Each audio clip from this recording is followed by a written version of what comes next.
Vamos falar agora sobre as proteínas e outros compostos nitrogenados. Quando a gente pensa em proteínas, proteínas são compostas por aminoácidos. Esses aminoácidos são unidos uns aos outros nos ribossomos, formando longos polímeros, polímeros que nós conhecemos por proteínas. As proteínas elas têm uma estrutura primária, que é justamente a sua sequência linear de aminoácidos, uma estrutura secundária, porque elas começam a se enrolar por conta das ligações de hidrogênio que são estabelecidas entre os aminoácidos próximos. Essa proteína ela começa a assumir uma conformação secundária. Com o passar, não vou dizer do tempo, mas com o passar do aumento dessa proteína, estruturas secundárias que estão próximas começam a interagir umas com as outras, e essa proteína assume agora uma estrutura terciária. É a partir deste nível, de uma estrutura terciária, que uma proteína ela já tem função biológica. Muitas proteínas são formadas pela união de subunidades e, consequentemente, são pequenas proteínas diferentes que se unem formando um algo maior. E isso nós chamamos de uma estrutura quaternária. Então, muitas proteínas do nosso corpo são estruturas quaternárias porque elas são formadas por cadeias diferentes ou subunidades diferentes. Um exemplo que a gente vê aqui no desenho é a molécula da hemoglobina. A hemoglobina ela é formada por 4 cadeias. Então, são 4 estruturas terciárias que se unem, formando uma estrutura quaternária. As proteínas, elas podem ser classificadas quanto à sua composição, e aí nós podemos falar que são proteínas simples ou conjugadas, complexas, e também quanto à sua forma, que elas podem ser globulares ou fibrilares. Na questão da forma, as proteínas fibrilares, o exemplo que a gente usa muito lá nas aulas de histologia é o colágeno.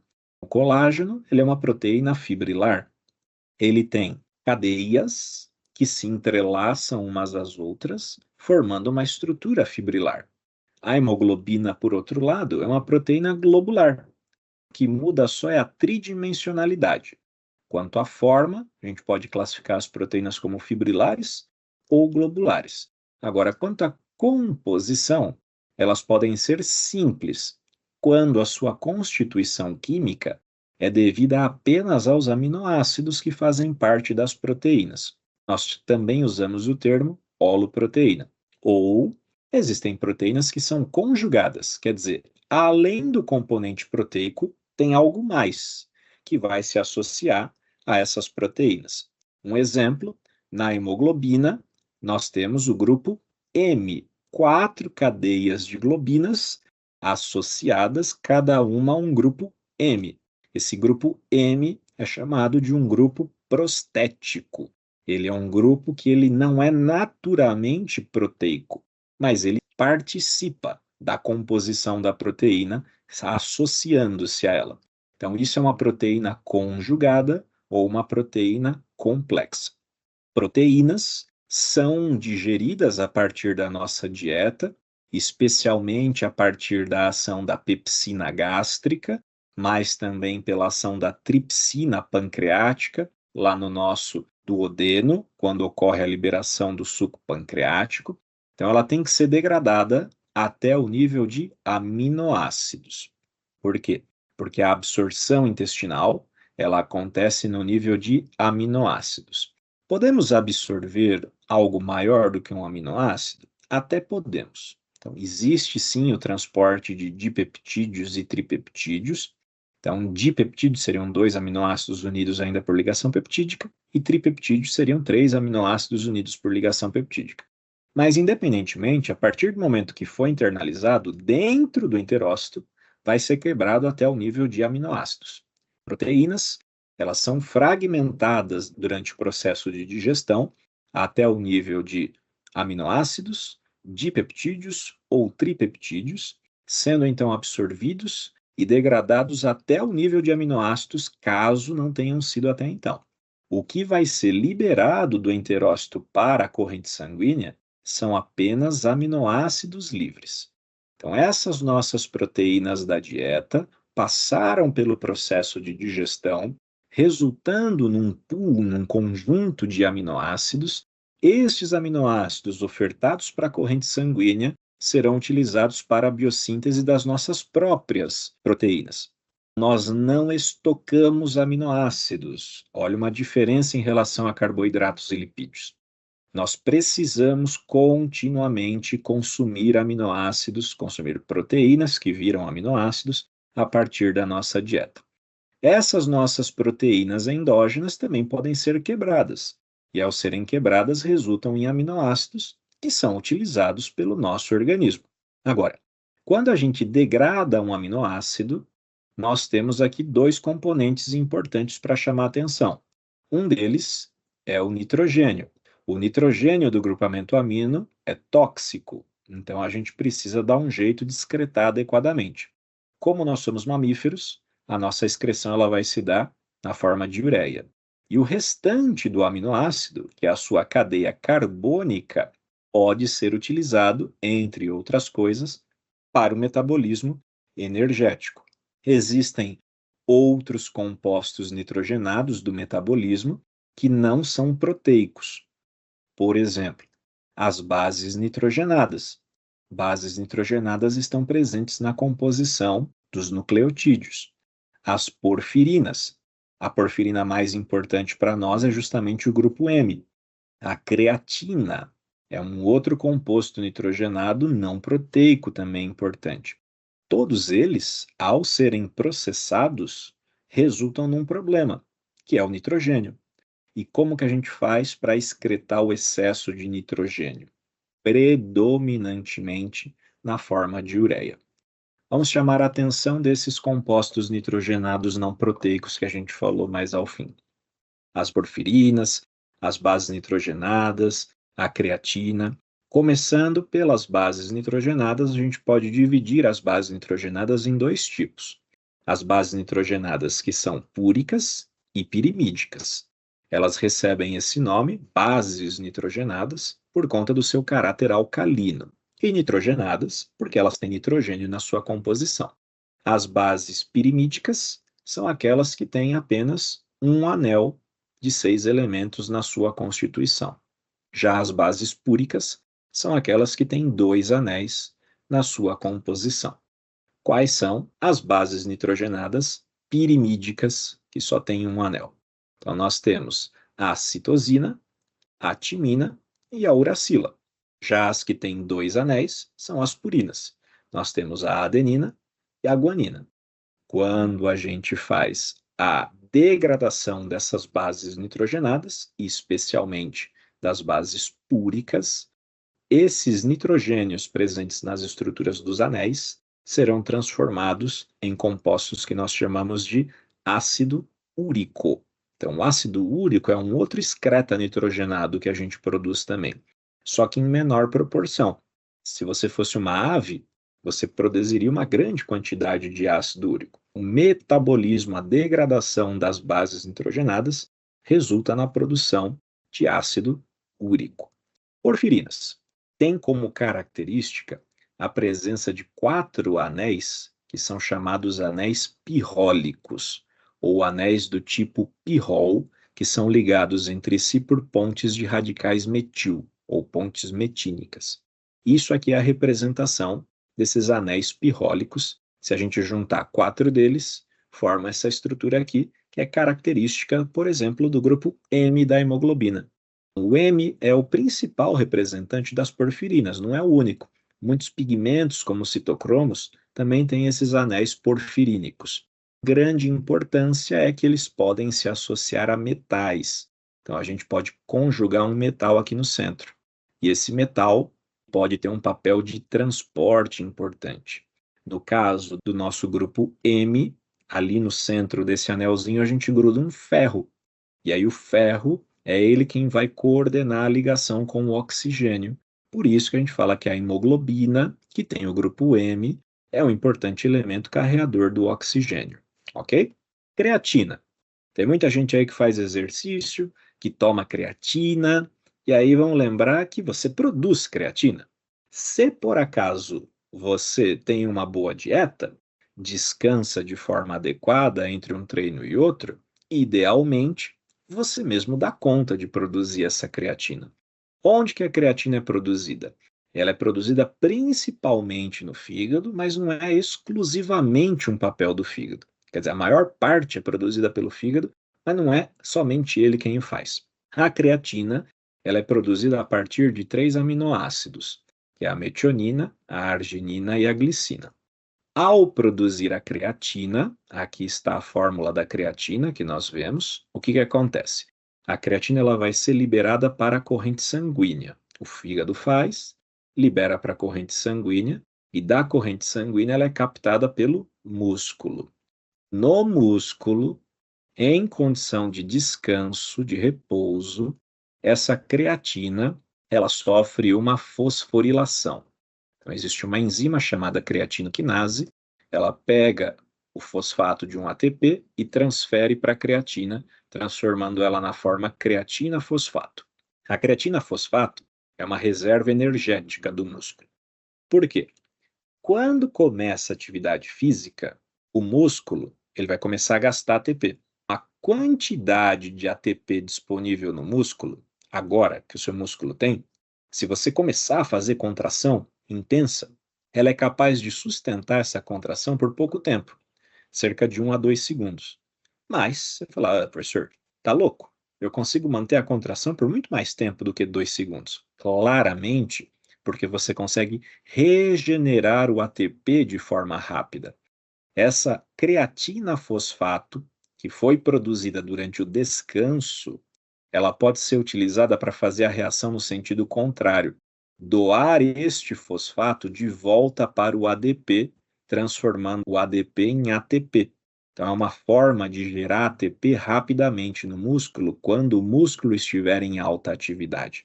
Para você ter ideia, as concentrações de creatina fosfato dentro do músculo chegam a ser de 3 a 5 vezes maiores do que as concentrações de ATP. É como se o ATP é a moeda energética. Vamos pensar assim, é o real. Só que lá dentro do músculo você tem os dólares também. Então, esses dólares são as moléculas de creatina fosfato, que embora elas não sejam utilizadas diretamente, você pode ir na casa de câmbio e fazer a troca, transformando elas em reais. Então, eu uso a creatina fosfato para regenerar o ATP consumido. Essa atividade ela é fundamental. Só que todo dia, parte dessa creatina fosfato que não foi utilizada, ela vai se perder naturalmente, bem como parte dessa creatina. Tanto a creatina quanto a creatina fosfato, elas são transformadas em creatinina. A creatinina é um subproduto da degradação da creatina. E essa o músculo joga para fora, cai na corrente sanguínea e vai ser filtrada pelos rins. Tanto que a gente utiliza o clearance de creatinina como uma medida de função renal. Veja da onde é que vem essa molécula. Durante uma condição normal, você consome alimentos que têm proteínas e você excreta produtos nitrogenados. Então, a gente pode fazer uma estimativa do balanço nitrogenado, que é nada mais, nada menos do que a diferença entre o nitrogênio ingerido e o nitrogênio excretado. Se o resultado dessa conta der zero, significa que a quantidade ingerida é equiparável à quantidade excretada, e isso é o que é esperado para adultos normais. Afinal de contas, a gente não armazena quantidades significativas de aminoácidos, porque a gente não tem onde estocá-los. Eles são armazenados já diretamente na forma de proteínas e não na forma de aminoácidos. Quando a gente tem um balanço nitrogenado positivo, ou seja, isso significa que a quantidade de nitrogênio ingerida é maior do que a quantidade de nitrogênio excretado, isso está ocorrendo em algum processo em que o seu corpo ou está crescendo, como acontece na transição da infância para a adolescência, ou durante a gravidez, porque tem um pequeno parasitinha se desenvolvendo dentro de você, ou por conta de uma recuperação, como por exemplo, num quadro pós-cirúrgico. Agora, quando a gente tem um balanço nitrogenado negativo, quer dizer, a quantidade de nitrogênio ingerido ela é menor do que a quantidade de nitrogênio excretado, A gente está perdendo mais do que a gente ingere. Isso sugere alguma complicação, perda de proteínas, doenças degenerativas, quadros de hemorragia ou de queimaduras. Esse preâmbulo é importante para a gente entender o aspecto, então, das proteínas. Aminoácidos obtidos a partir da dieta são utilizados para a síntese das nossas próprias proteínas e as nossas próprias proteínas também são degradadas, resultando em aminoácidos. Como a gente não estoca os aminoácidos livres, eles são constantemente degradados se estiverem sobrando. E aí, esses aminoácidos são degradados por três motivos. Eles não são necessários para a síntese de novas moléculas. Se estão sobrando aminoácidos, quer dizer que você não utilizou. Se você não utilizou, vamos degradar, vamos destruir. Ou eu estou ingerindo muito mais aminoácidos do que eu preciso. O excedente será degradado. Então, não adianta você consumir uma peça inteira de picanha, certo? Você não vai utilizar tudo aquilo de proteína que tem ali. Você vai degradar até aminoácidos, absorver os aminoácidos. Se eles forem a mais do que a sua necessidade diária, o excedente vai ser degradado e excretado. Ou três, se por acaso eu estou numa condição de privação nutricional, então estão faltando carboidratos para a minha dieta, e carboidrato é a fonte principal de energia, eu posso começar a quebrar as proteínas corporais, usando-se dos seus aminoácidos para a produção de energia, porque existem aminoácidos cujas cadeias carbônicas podem ser utilizadas no metabolismo energético. Então, são esses cenários que a gente vai destacar a questão da degradação de aminoácidos. E o problema do aminoácido é que ele tem nitrogênio. Se ele tem nitrogênio, o nitrogênio precisa ser destinado para um fim adequado. No nosso caso, é a formação de ureia. A cadeia carbônica dos aminoácidos a gente aproveita, porque essa cadeia carbônica ela pode ser utilizada para a produção de energia. Dessa forma, a gente pode dividir os aminoácidos em alguns tipos. Aminoácidos cetogênicos são aminoácidos cujas cadeias carbônicas, ao serem processadas, podem resultar em moléculas de acetil-CoA.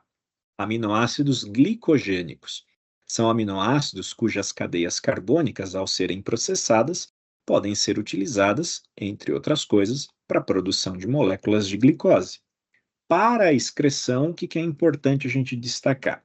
Que lidar com o nitrogênio envolverá algumas reações bioquímicas importantes. A primeira delas é a reação de transaminação. Segunda é a reação de desaminação oxidativa. E a terceira é a etapa do ciclo da ureia, e são esses últimos assuntos que nos interessam para a gente entender como que a gente vai fazer para se livrar desse excedente de nitrogênio. Primeira etapa, então, transaminação. O que é transaminar?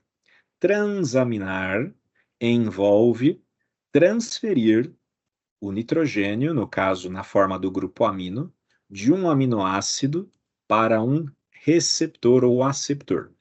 Esse aceptor a gente chama de um cetoácido. Aminoácido transfere o seu grupamento amino para um cetoácido. Este cetoácido que recebeu o grupamento amino, ele se transforma em um aminoácido. E o aminoácido que doou o grupamento amino se transforma em um cetoácido. Toda vez que um aminoácido perde o seu grupamento amino, ele vira um cetoácido. E toda vez que um cetoácido recebe um grupamento amino, ele vira um aminoácido. Aí você fala, professor, não deu 6 por meia dúzia? Eu falo, não. Por quê? Porque depende de quem é o radical. Esse aminoácido tinha um radical R1. Esse cetoácido tinha um radical R2. Quando ele doou o seu grupamento amino para esse carinha aqui, eu gerei um aminoácido com o radical R2. E ao doar o grupamento amino, eu gerei um cetoácido com o radical R1. toda vez que um cetoácido recebe o grupamento amino, ele vira um aminoácido. Então, a gente conserva a cadeia lateral, a gente conserva o radical de origem. E as enzimas envolvidas nessas reações de transaminação são chamadas de aminotransferases, ou também podemos usar o termo transaminases. Transaminases ou aminotransferases. As aminotransferases ou transaminases catalisam as reações de transaminação. Essas enzimas precisam de uma coenzima importante, que é um derivado da vitamina B6, conhecido por piridoxal-fosfato. Piridoxal-fosfato. A gente chama muito de PAL, P-A-L. É ele que vai ser um ligante temporário importante para receber o grupamento amino. Piridoxal-fosfato, para os íntimos, PAL. Quando o piridoxal-fosfato se liga com o grupamento amino proveniente do aminoácido, temporariamente ele se transforma em piridoxamina-fosfato. Piridoxamina-fosfato é o PAN. Então, isso quer dizer que o PAL vira PAN. E quando ele doa aquela amina que estava conjugada com ele volta a ser o PAL, volta a ser o piridoxal-fosfato. Então, aqui a gente tem um esqueminha mostrando isso. Ó. Quando o piridoxal-fosfato recebe uma amina, ele vira PAN. E quando o PAN doa essa amina, ele volta a ser o PAL. Por isso que é coenzima, ela não é consumida, ela só está servindo ali temporariamente junto com a enzima para que essa reação ela aconteça de forma coordenada. Aqui a gente vê um exemplo. Um aminoácido vai doar o grupamento amino dele para o piridoxal-fosfato. O piridoxal-fosfato temporariamente fica na forma piridoxamina-fosfato, PAN. O PAN vai transferir esse grupamento amino para um cetoácido qualquer que vai se transformar em um aminoácido. E isso permite a reação de transaminação. Embora existam várias transaminases, duas delas têm uma importância clínica. Então, vamos fazer uma correlação aqui com bioquímica clínica. Uma delas é a transaminase glutâmica pirúvica, chamada de TGP. TGP, lembra que toda vez que eu chamo de transaminase, eu também posso chamar de aminotransferase. No caso, a transaminase glutâmica pirúvica, TGP, também tem um outro nome, que é a alanina aminotransferase, chamada de ALT. O que ela faz? A transaminase glutâmica pirúvica, ela está envolvida nesta reação bioquímica entre a alanina, que é um aminoácido, e o alfa-cetoglutarato, que é um cetoácido. Quando a alanina doa o seu grupamento amino para o alfa-cetoglutarato, o alfa-cetoglutarato se transforma em glutamato e a alanina que perdeu o seu grupamento amino se transforma em piruvato. Então, a TGP catalisa essa reação.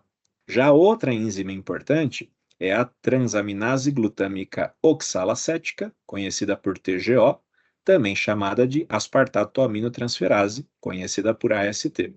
O que a TGO faz?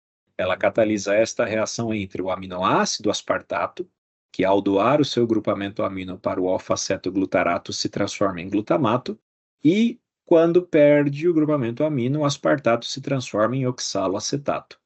Essas duas enzimas são duas enzimas hepáticas importantes. Por essa razão, como elas são enzimas intracelulares, quando ocorre dano hepático, o que acontece? A gente tem aumento dessas enzimas na corrente sanguínea.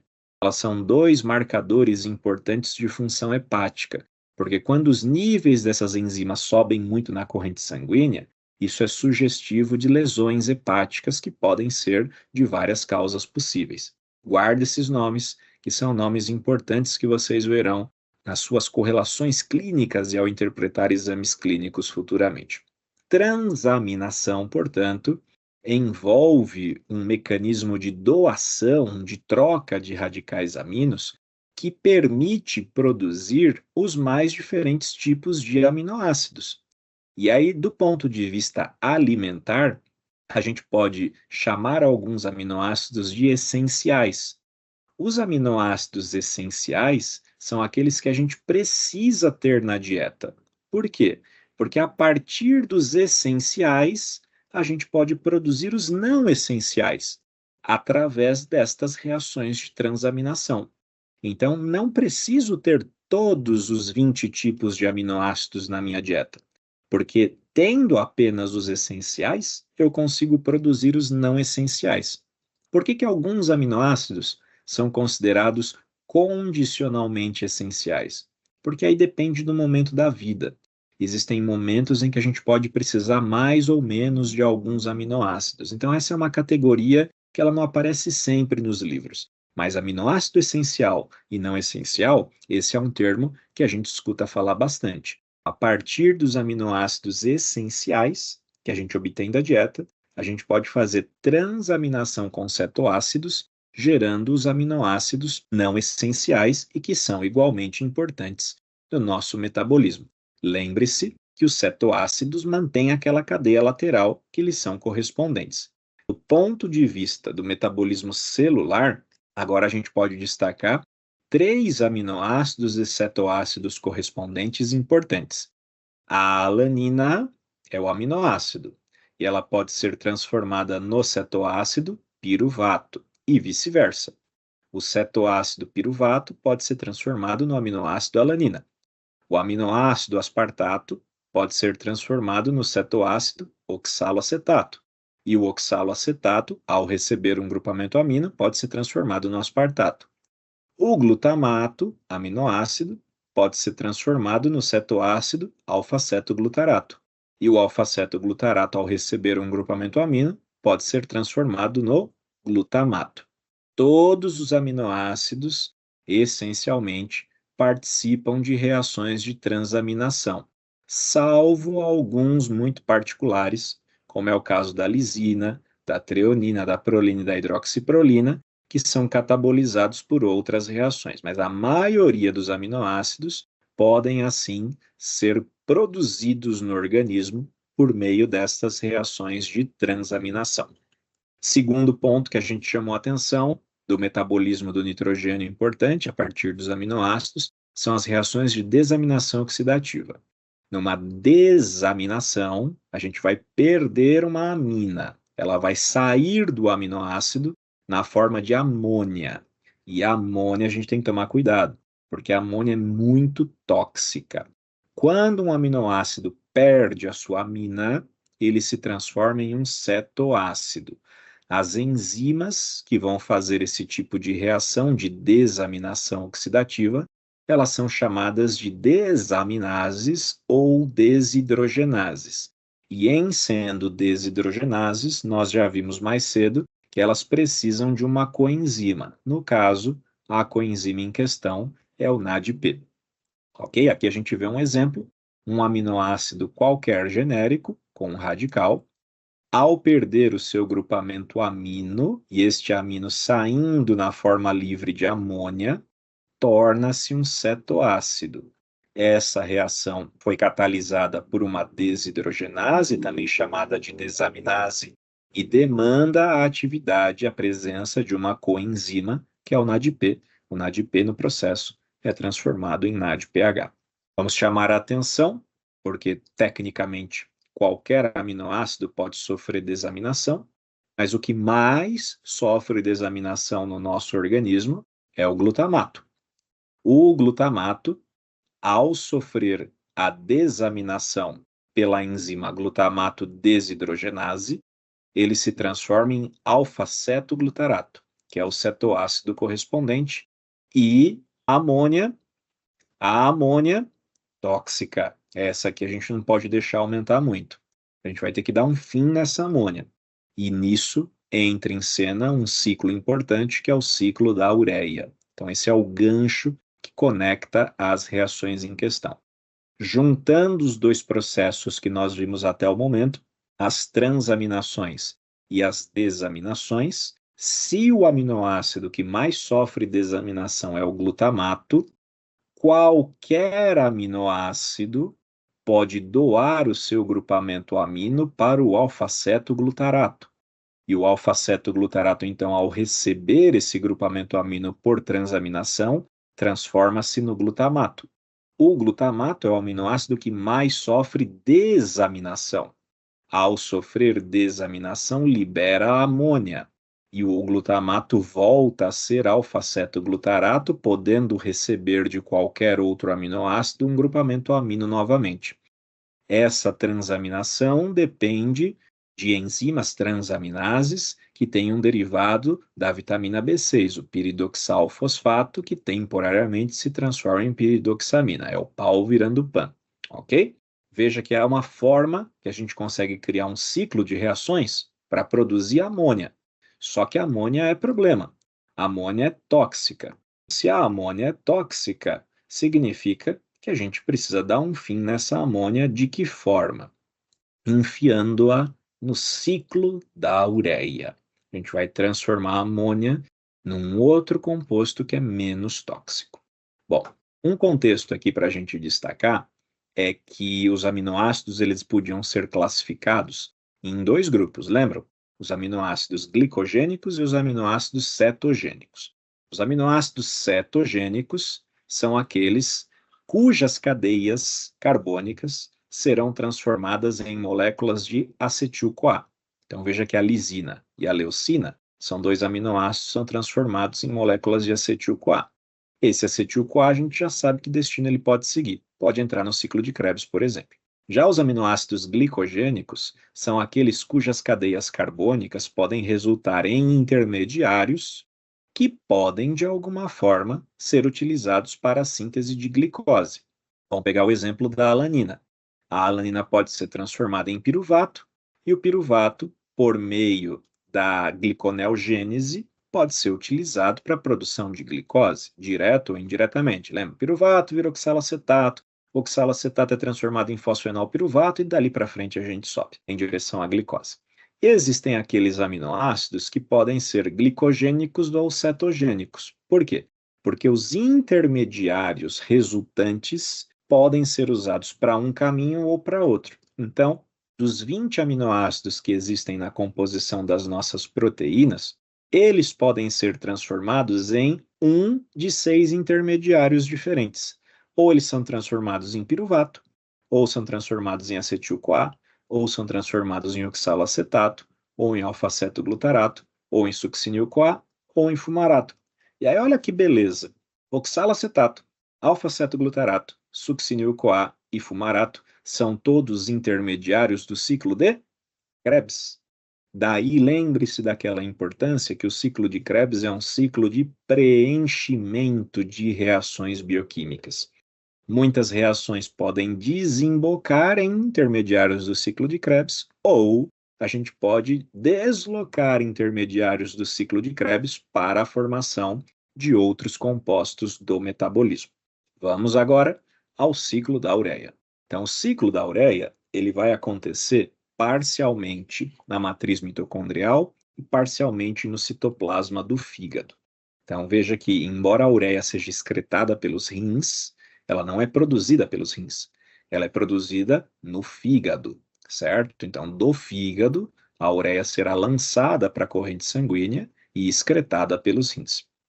Lá na matriz mitocondrial, nós vamos lidar com aqueles radicais importantes derivados do nitrogênio, que é a amônia, que é tóxica, que foi liberada na corrente sanguínea.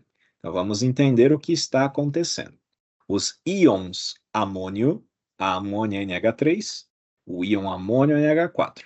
Os íons amônio mais CO2 vão ser transformados lá na matriz mitocondrial em carbamoil ou carbamil fosfato. Esse carbamoil ou carbamil fosfato será transformado em citrulina. A citrulina mais o aspartato vai ser transformado em arginino succinato. Esse arginino succinato, ao ser quebrado, dá origem à arginina e ao fumarato. O fumarato gera malato, oxalacetato, que é intermediário do ciclo de Krebs, dá para a gente aproveitar ele para outras vias. A arginina pode ser quebrada, resultando em ureia e ornitina. a ornitina é jogada para dentro da matriz mitocondrial e, quando condensada com carbamoil fosfato, se transforma novamente em citrulina. Então, isso nos mostra que o ciclo da ureia ele está intimamente associado com o ciclo de Krebs por conta de intermediários. Quem descobriu o ciclo de Krebs, que é o próprio Hans Krebs, é o mesmo que descobriu o ciclo da ureia. E isso é conhecido como bicicleta de Krebs, que envolve no fígado a união de dois ciclos bioquímicos importantes, o ciclo da ureia com o ciclo de Krebs. Aqui nós temos o ciclo da ureia de uma forma um pouco mais detalhada. Então veja que parte das reações acontecem na mitocôndria, enquanto outras reações são reações citossólicas. Tudo isso para que a gente possa se livrar de íons amônio. Esses íons amônio serão transformados a partir de um conjunto de reações em ureia. Olha a fórmula da ureia como é que ela é. NH2, C-O, NH2. Então, quantos nitrogênios nós temos em uma molécula de ureia? 2. Cada molécula de ureia ela está carregando o equivalente de 2 íons amônio, de 2 moléculas de nitrogênio.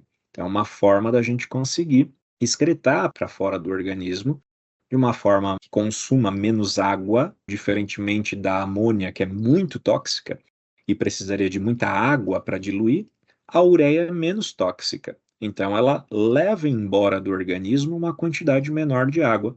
E isso é uma vantagem para a sobrevivência no ambiente terrestre. A gente despender menos água para fora do organismo para excretar esses compostos nitrogenados. O último ponto da nossa discussão de hoje, a enzima marca-passo deste ciclo, que é o ciclo da ureia, é a enzima carbamoil fosfato sintetase 1, que é justamente aquela envolvida na primeira reação. Na reação em que nós juntamos o íon amônio mais o bicarbonato ou CO2, gastando ATP, para produzir o carbamoil fosfato. Então, esta reação catalisada pela carbamoil fosfato sintetase 1, é a enzima marca-passo do ciclo da ureia. Ela é estimulada por um componente chamado N-acetilglutamato, que é produzido a partir do acetil-CoA e do glutamato. Então, ela pode ser acelerada. Quando houver a presença desse N-acetilglutamato, a gente vai conseguir aumentar a atividade dessa enzima. Então, muitos intermediários do ciclo da ureia, especialmente a arginina, elas podem aumentar a atividade dessa enzima N-acetilglutamato sintetase, o que por sua vez aumenta a concentração de N-acetilglutamato e aumenta a atividade da carbamoil fosfato sintetase. É uma forma de falar, ó, pensa num ciclo oval de fórmula Indy, por exemplo. Se um carro começa a chegar muito perto do outro, é como se fosse uma tendência de fazer o outro acelerar, senão um vai bater no outro. Quando eu aumento a concentração de um intermediário do ciclo da ureia, isso acaba acelerando a velocidade do próprio ciclo da ureia. Desse modo, a gente consegue controlar, adequar a velocidade de formação de amônia em ureia de uma forma controlada. E vimos que há uma interligação entre o ciclo da ureia e o ciclo de Krebs, especialmente porque o fumarato resultante pode ser transformado em malato e oxalato acetato, que são intermediários do ciclo de Krebs. Tranquilo?